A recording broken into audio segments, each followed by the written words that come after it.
And that, my friends, is a wrap from Oxford, Mississippi. Auburn escaping with the win 35-28 to defeat Ole Miss, and they're going home winners today. Matt Scalisi joining me now to recap the game. Week 5 of the SEC college football season, game number 5 for the Auburn Tigers. And Matty Ice, let me just get your initial thoughts on what you saw out there on the field today. You know, this was kind of like the best and worst of both Auburn and Ole Miss this year, and the best and worst of Lane Kiffin and Gus Malzahn. To be honest, it's everything that makes those two programs and those two coaches good and difficult to beat, and it's everything that frustrates their own fans about them too. We saw all of it on display in this game, and that's part of what makes college football exciting, is that most programs seem to have both lows and highs, and I think it was a lot of that today. I think that Auburn did some things better this week than we've seen them do all season. I think we also saw them do some really frustrating things that were kind of baffling to watch and sometimes inexplicable. So I can't say that either team did something totally out of character today, but sometimes the way that those two teams, match up with each other in terms of their strengths and weaknesses can interact in an interesting and unpredictable way. It was an interesting little chemistry experiment to put these two weird teams on the field together, and you don't know what's going to happen when you put two chemicals together. And this was a very strange game to watch play out. And I don't think any of us really knew how it was going to end until the last second. So this is kind of like a little puff of green smoke, right? That's right. Both combined. This was not your science fair volcano. This was far less predictable than that. Oh man, the science projects brings back some good memories. I was never really good at those. To say the least. But so kind of taking a look back, especially there towards the end of the football game, where I saw the biggest difference, of course, is Auburn really stepping up, Bo Nix stepping up when it counted most. Because a week ago we saw a very frustrated offense, a very frustrated team, a not very poised Bo Nix in that final drive. And of course, this looked a lot different. The pass to Seth Williams making the grab, huge play for them, longest play of the year for the Auburn Tigers. And then Williams again for the 2-point conversion, and certainly the game changer. And to your point, there was a lot of back and forth. There were some interesting things that happened, some very frustrating things that happened. And of course, when you're watching the game unfold and Auburn is down 28-27, they didn't get the extra point to tie it up, and so that was what forced them into that 2-point conversion there late in the game. But again, Auburn's passing game, you have to say, was much more efficient today. It wasn't mind blowing. It didn't blow your socks off, but certainly much more efficient. And then, of course, the run game behind Tank Bigsby. We'll get to that in a minute. But just your overall thoughts. Bo Nix, 23 of 30, 238 yards, 1 touchdown. Obviously, turnovers. Much better than we saw a week ago. Just your overall thoughts on the passing game and how they maybe took another step forward to be more efficient in that category. Yeah, well, we, not to toot our own horn, Lauren, but in our pregame show this morning, we did one of the things we said Auburn needed to do was more efficiency from Bo Nix, not necessarily more yards, not necessarily more passing attempts or even completions, but just be more efficient, make them count. And he did that today, 23 of 30 for 238 yards. That's a good day. That put Auburn in position to win the game. They had some mistakes that put them in a bad position a couple of times. And I am fully aware that Bo Nix can still be very frustrating at times. I don't think it's entirely on him today when Auburn wasn't able to score off of their possessions. I think some of it was play calling, to be honest. It took Auburn a while to find a rhythm, I think, for their offense. When things are going well, they tend to cascade for Auburn. It keeps going well. Sometimes it can take a while for them to get into that flow. I think overall, though, Bo was taking what the defense was giving him a lot more. He wasn't trying to force it as much. He wasn't making disastrous, risky decisions nearly as often in this game as he has earlier in the season. So to me, a good day for Bo Nix.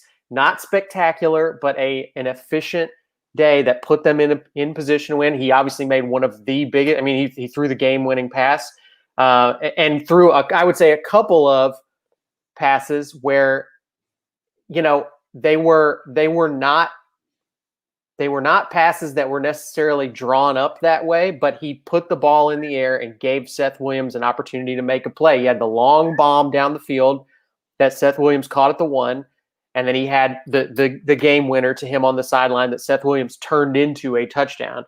I think that even if it was just a completion and Seth Williams goes out of bounds on that play, they're well within field goal range at that point, which is going to win the game for them. So I think Bo Nix made the plays he needed to make to win the game, and he didn't do anything to take Auburn out of the game.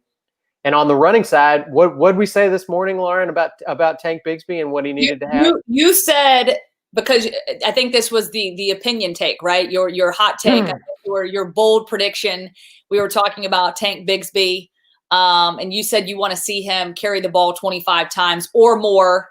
You were one shy of that. I was one shy. He got 24 carries today for 129 yards and 2 touchdowns. Yep. Definitely was a much bigger focal point of the offense today, and I think it made a huge difference, and Auburn was in control of really the entire second half of this game.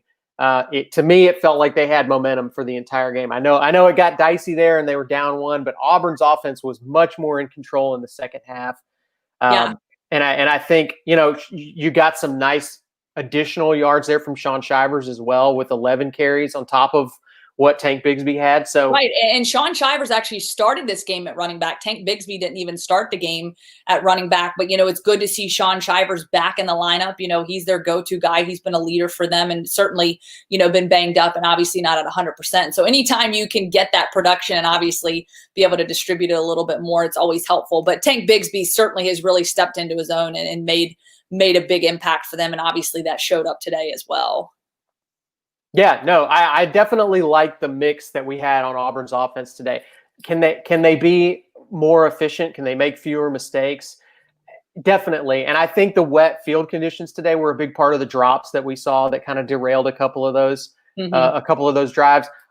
Auburn also had some pretty killer penalties at times that I think sort of really killed their drives early on. That stuff can get cleaned up. You can get better at that stuff.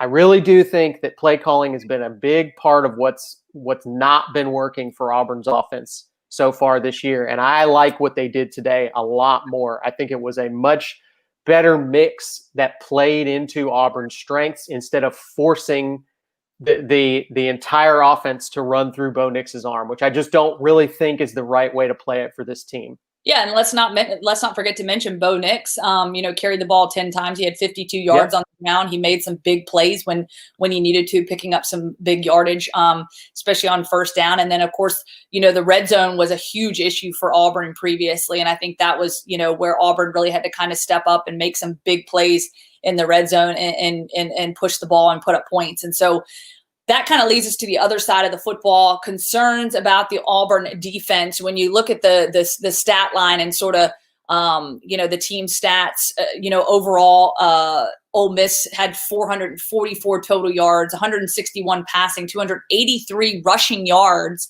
And, of course, we had said it coming into this. Matt Corral obviously didn't have the best game last week.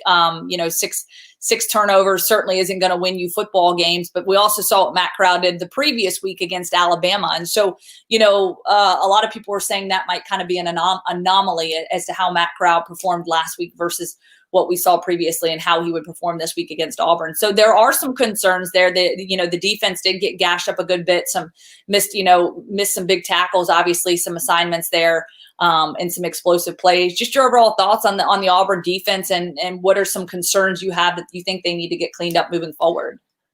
Well, look, they gave up a lot of third down conversions for Ole Miss. Ole Miss converted 10 of their 16 on third down, which is a frustrating thing to see. But this is a very frustrating offense, as we said earlier today.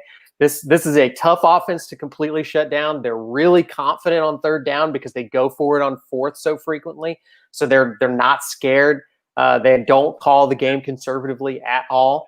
I think anytime you can hold this Ole Miss offense to 28 points. Honestly, as frustrating as it is to be a fan and watch that from your defense, this is a good job to hold this Ole Miss team to 28 points. It's a lot better than most other teams have done this season and will do this season. They held them to 444 total yards. Again, sounds like a huge number. For this Ole Miss team, it's not. It's off pace for them. So I think Auburn did a really good job of really forcing Ole Miss to keep it on the ground. They didn't let them do anything over the top. They didn't let them get any huge big plays on them.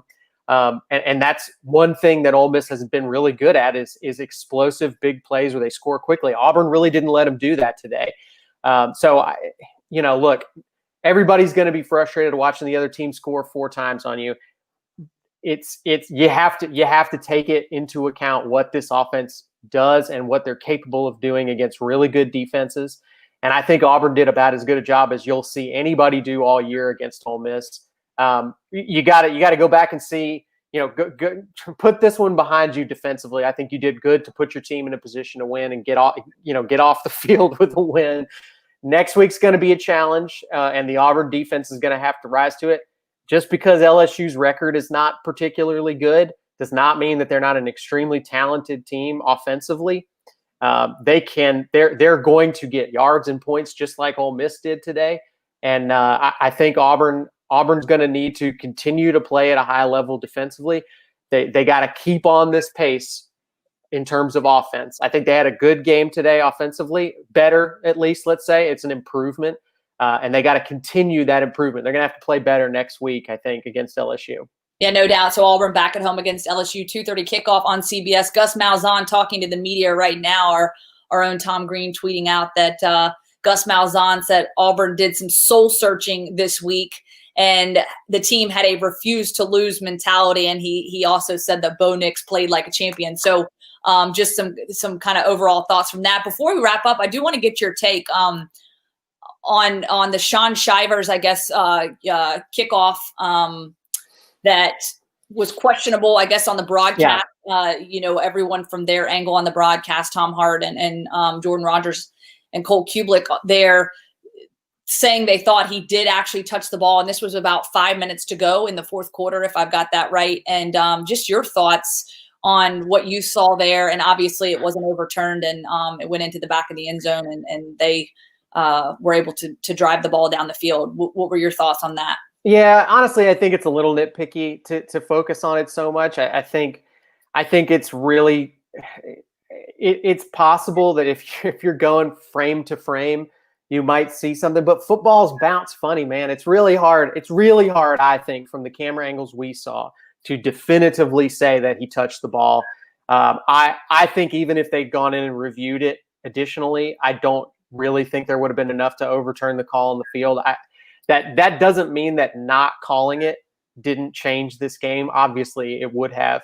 But I think if the call on the field was that he didn't touch it, I think it's really tough to find evidence that he did. And sometimes that's going to happen in a football game. I realize that everybody especially looks for these things in Auburn games, I think. But they happen in every game. And there's only so many cameras around. You can't catch every single angle of everything. I don't think the refs made the wrong call in going back and deciding not to overturn it or to additionally review it. All right, Matty Ice, thank you so much for your insight. Appreciate you as always. Again, Auburn getting out of Oxford with the W, 35-28, putting together a great final drive there with the 2-point conversion, to get the win, and obviously the stop to keep Ole Miss out of the end zone and taking the lead back. So again, we appreciate the insight, and of course we'll keep you covered as we get ready for next week's kickoff and matchup against the LSU Tigers. Peace, y'all.